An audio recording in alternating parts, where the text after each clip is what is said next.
ما كان محمد أبا أحد من رجالكم ولكن رسول الله وخاتم النبيين وكان الله بكل شيء عليما. وعن ثوبان رضي الله تعالى عنه قال قال رسول الله صلى الله عليه وسلم لا تقوم الساعة حتى تلحق قبائل من أمتي بالمشركين وحتى يعبدوا الأوثان وإنه سيكون في أمتي 30 كذابون كلهم يزعم أنه نبي وأنا خاتم النبيين لا نبي بعدي.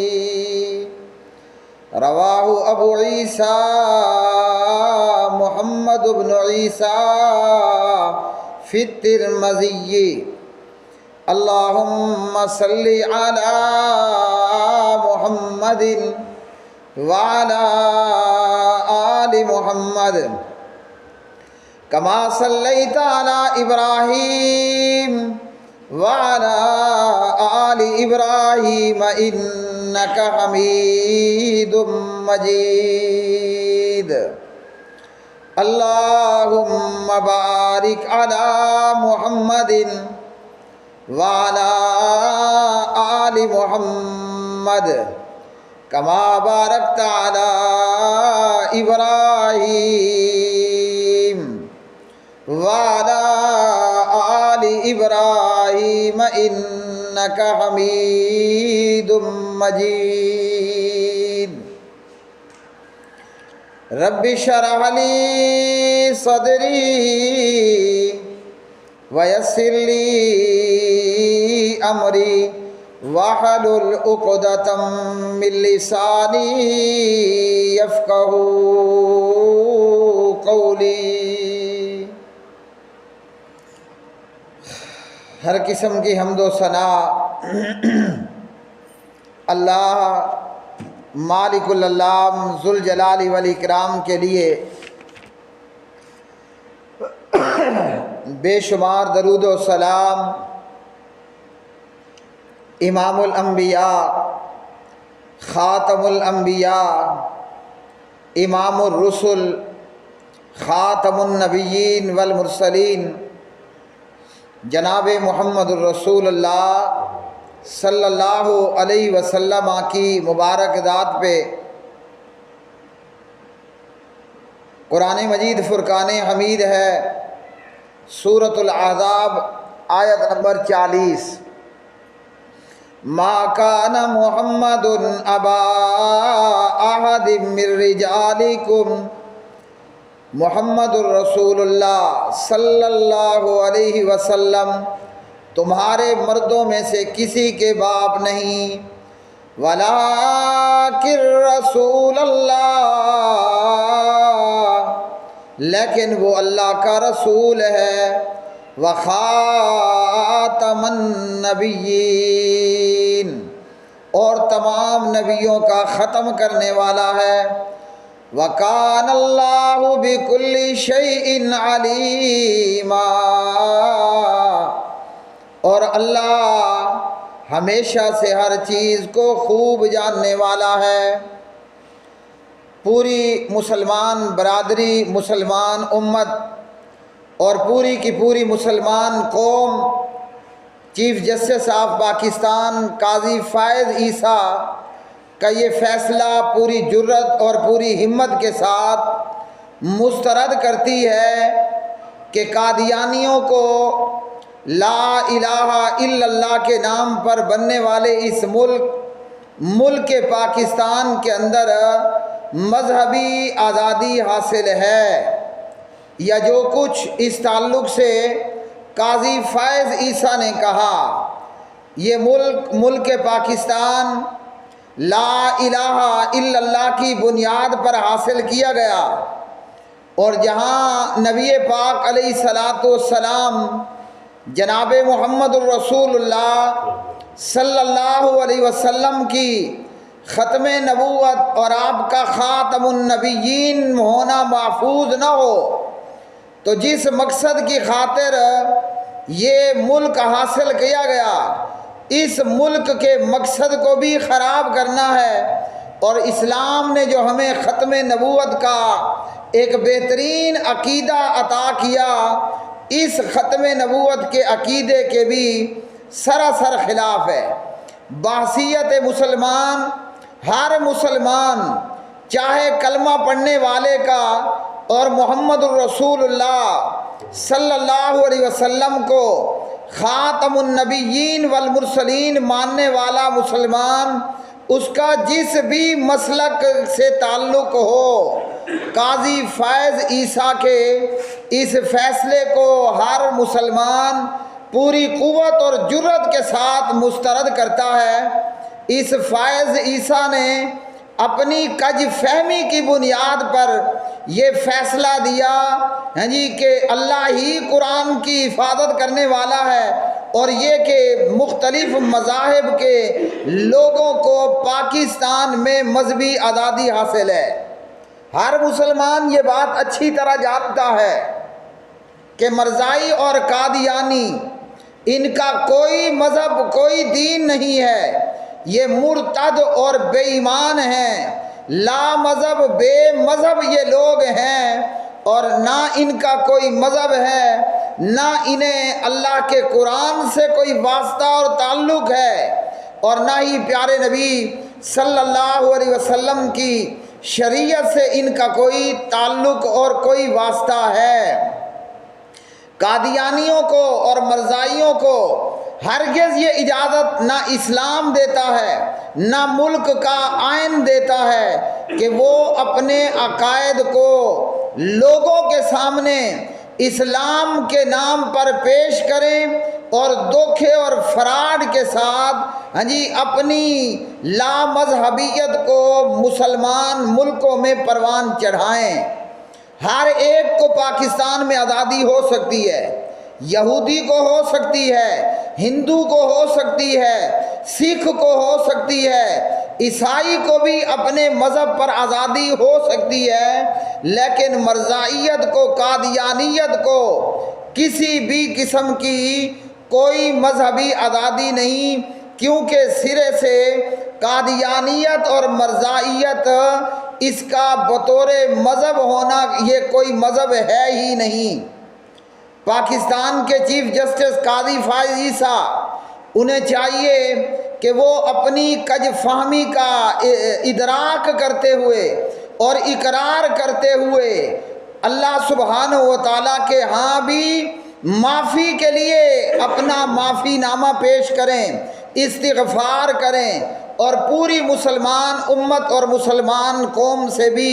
یہ معافی مانگیں کہ میں نے اپنی کج فہمی اور کم علمی کی بنیاد پر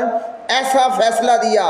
یاد رکھیے کہ قادیانیت اور مرزائیت جو مرزا غلام احمد قادیانی لعنتی ملعون کو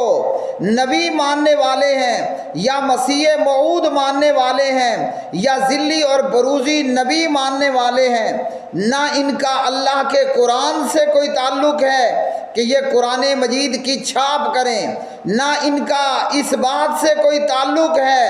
کہ یہ تفسیر صغیر کے نام پر یا قرآن مجید کو کسی بھی نام سے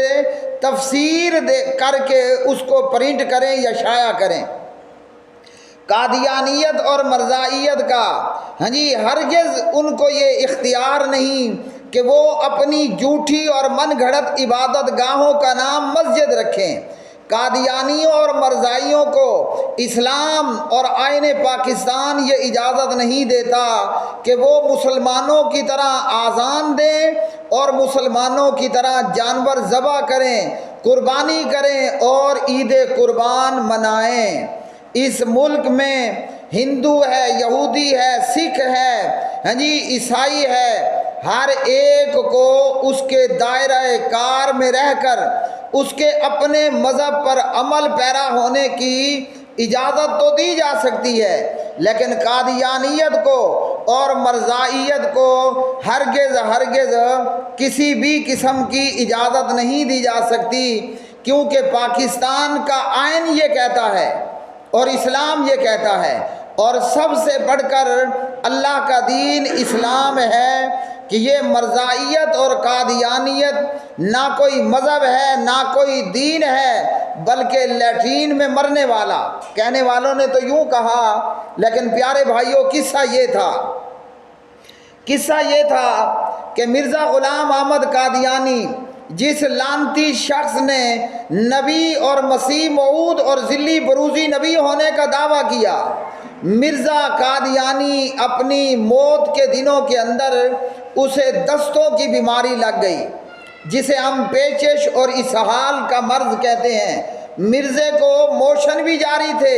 اور مرزا جو ہے وہ اپنے بستر پر ایک جیب میں گڑ رکھتا اور دوسرے جیب کے اندر وہ مٹی کے ڈھیلے رکھتا۔ مرزا ملعون، اس کی حالت یہ تھی کہ وہ گڑ کو مٹی کا ڈھیلا سمجھ کر کے استنجا کرتا اور مٹی کے ڈھیلے کو وہ گڑ سمجھ کر کھا لیا کرتا تھا۔ تو اس کے ماننے والے نہ کوئی مذہب رکھتے ہیں نہ کوئی دین رکھتے ہیں، بلکہ اسلامی غیرت کا یہ تقاضا ہے، اور قرآن کریم نے جو ہمیں ختم نبوت کا عقیدہ دیا، ہر مسلمان اپنی دینی اور ملی اور ایمانی غیرت کی بنیاد پر پوری طرح اس فیصلے کو مسترد کرتا ہے۔ پیارے بھائیوں، یہ مذہبی آزادی نہیں ہے۔ مذہبی آزادی کے نام پر نہ تو اللہ کی توہین کی جا سکتی ہے، نہ مذہبی آزادی کے نام پر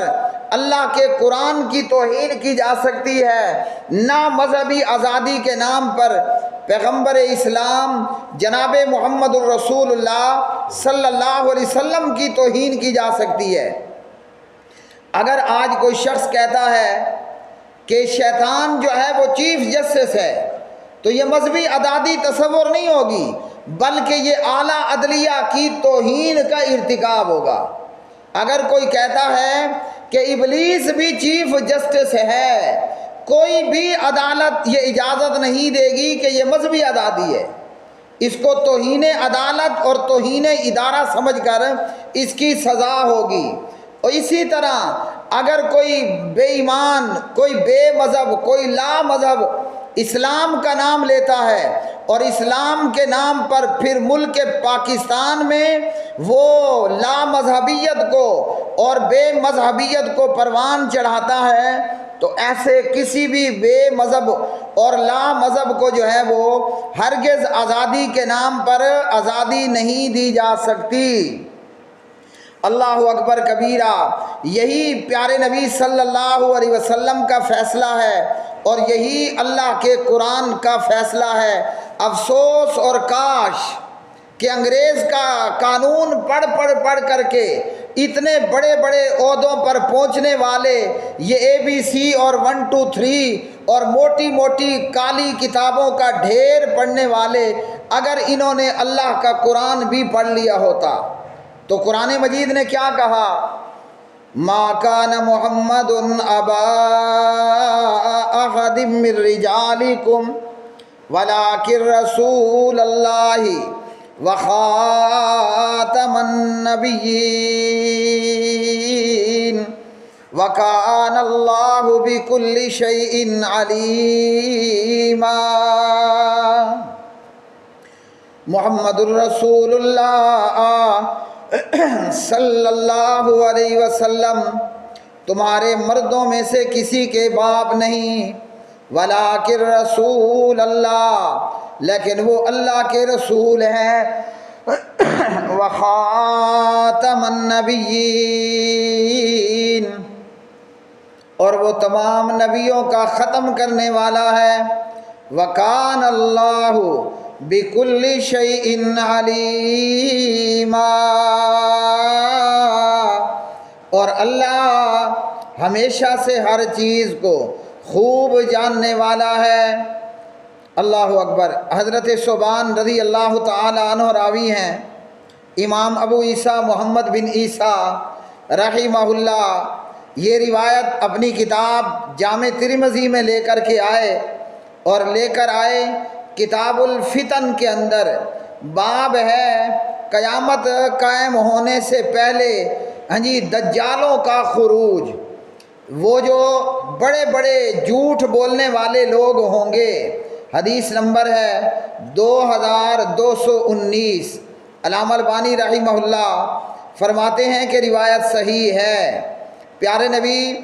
جناب محمد الرسول اللہ صلی اللہ علیہ وسلم نے فرمایا قیامت اس وقت تک قائم نہیں ہوگی جب تک کہ میری امت کے کچھ قبائل مشرکین سے جا نہ ملیں، یعنی قیامت سے پہلے اس امت میں موجود لوگ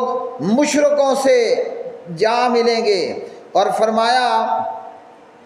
میری امت میں 30 کذاب ہوں گے، 30 دجال ہوں گے جو جھوٹی نبوت کا دعویٰ کریں گے۔ ان میں سے ہر ایک کا یہ دعویٰ ہوگا کہ وہ نبی ہے، اور فرمایا حالانکہ میں نبیوں کا سلسلہ ختم کرنے والا ہوں اور میرے بعد کوئی نبی نہیں ہے۔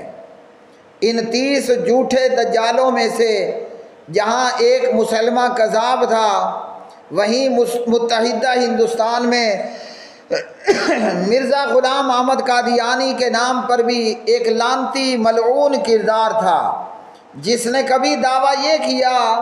کہ میں اللہ کا نبی ہوں، کبھی وہ دعویٰ کرتا ہے کہ میں مسیح موعود ہوں۔ قرآن پاک میں اللہ نے یہ فرمایا کہ قیامت سے پہلے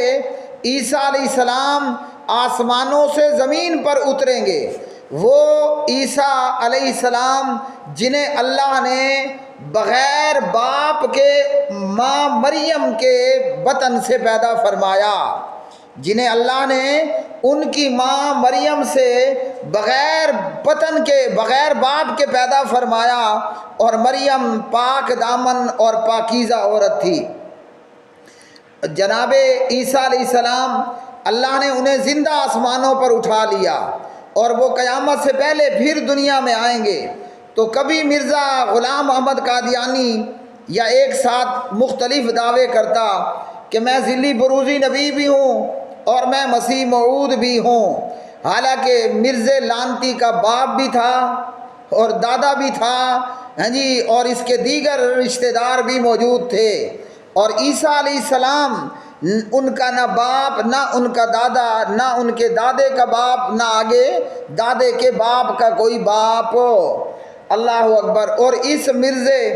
ملعون کو ماننے والے بے ایمان، لا مذہب اور بے مذہب، یہ مرزائی اور قادیانی۔ تو جناب نبی کریم علیہ السلام نے فرمایا قیامت سے پہلے ایسے 30 جھوٹے دجال اور کذاب پیدا ہوں گے جو یہ دعویٰ کریں گے کہ وہ اللہ کا نبی ہے، حالانکہ انبیاء علیہ السلام کے سلسلے کو ختم کرنے والا جناب نبی کریم محمد بن عبداللہ صلی اللہ علیہ وسلم فرمایا کہ میرے بعد کوئی نبی نہیں ہوگا۔ اور ایک اور حدیث کے اندر فرمایا فلا رسول بعدی ولا نبیہ، نہ میرے بعد اب کوئی نبی ہوگا نہ میرے بعد کوئی اب رسول ہوگا۔ سعد بن ابی وقاص بیان کرتے ہیں کہ پیارے نبی صلی اللہ علیہ وسلم نے حضرت علی المرتضیٰ رضی اللہ تعالی عنہ سے کہا، صحیح مسلم میں فضائل صحابہ حدیث نمبر 2404، انت منی بمنزلتی ہارون من موسیٰ، اے علی تجھے میرے ساتھ وہ تعلق اور واسطہ اور تیرا میرے ساتھ وہ رشتہ ہے اور تیرا میرے ساتھ وہ رتبہ اور مقام ہے کہ جس پر حضرت ہارون علیہ السلام موسیٰ علیہ السلام سے تھے، مگر بات یہ ہے الا انہ لا نبی بعدی، میرے بعد کوئی نبی نہیں ہوگا۔ حضرت موسیٰ اور حضرت ہارون علیہ السلام دونوں سگے بھائی تھے، اور جب حضرت موسیٰ علیہ السلام کی وفات ہوتی ہے تو اس کے بعد اللہ سبحانہ و تعالیٰ پیغمبری کا مزید سلسلہ آگے چلاتے ہوئے حضرت ہارون علیہ السلام بھی پیغمبر، اور یہ حضرت موسیٰ علیہ السلام ہی کی زندگی میں پیغمبر تھے، اور ان کے بعد بھی ہارون علیہ السلام کی پیغمبری جاری رہی۔ تو پیارے نبی علیہ السلام نے فرمایا کہ علی تیرا وہ رتبہ اور مقام ہے جو جناب ہارون کو حضرت موسیٰ سے تھا، لیکن حضرت ہارون نبی تھے، اور فرمایا کہ میرے بعد کوئی نبی نہیں ہوگا۔ یہ ہر مسلمان کا ایمان ہے، اور ہر مسلمان کا عقیدہ ہے، اور ہر مسلمان کا یقین ہے۔ جب مسلمہ کذاب نے جھوٹی نبوت کا دعویٰ کیا تو صحابہ کرام رضوان اللہ علیہ مجمعین سینکڑوں اور ہزاروں کی تعداد پر اس مسلمہ کذاب پر حملہ آور ہوئے، اور بیسیوں قرآن کے حافظ اپنی جان کا نذرانہ پیش کیا ختم نبوت کے دفاع پر، اور اللہ اکبر کبیرہ مسلمہ کذاب کو اپنے عبرتناک انجام تک پہنچایا۔ تو قرآن کی حفاظت کرنے والا بھی اللہ، اور محمد الرسول اللہ صلی اللہ علیہ وسلم کی حفاظت کرنے والا بھی اللہ سبحانہ و تعالیٰ، اور اللہ اپنے نبی کی ختم نبوت کا اور قرآن کا حافظ اور محافظ اس طرح کہ اللہ ختم نبوت کی حفاظت کے لیے قاریوں، مولویوں اور مسلمانوں کو استعمال کرتا ہے۔ تو جو بھی جھوٹی ختم نبوت کا دعویٰ لے کر کھڑا ہوتا ہے، اللہ سبحانہ و تعالیٰ اپنے پیغمبر کی ختم نبوت کے دفاع اور حفاظت کے لیے قرآن کے قاریوں کو استعمال کرتا ہے، جیسے مسلمہ کذاب کے ساتھ لڑتے ہوئے صحابہ کرام نے جنگ یمامہ میں قربانی دی۔ بیسیوں کی تعداد میں صحابہ کرام قرآن کے حافظ اور قاری شہید ہوئے، اور ہر مسلمان اس بات کی خواہش اور تمنا رکھتا ہے، وہ حافظ ہو یا غیر حافظ، ہر مسلمان کی یہ تمنا اور آرزو ہے کہ یا اللہ مجھے اپنے پیغمبر کی ختم نبوت کے لیے اپنی اولاد، اپنی جان سمیت قربان کرنا۔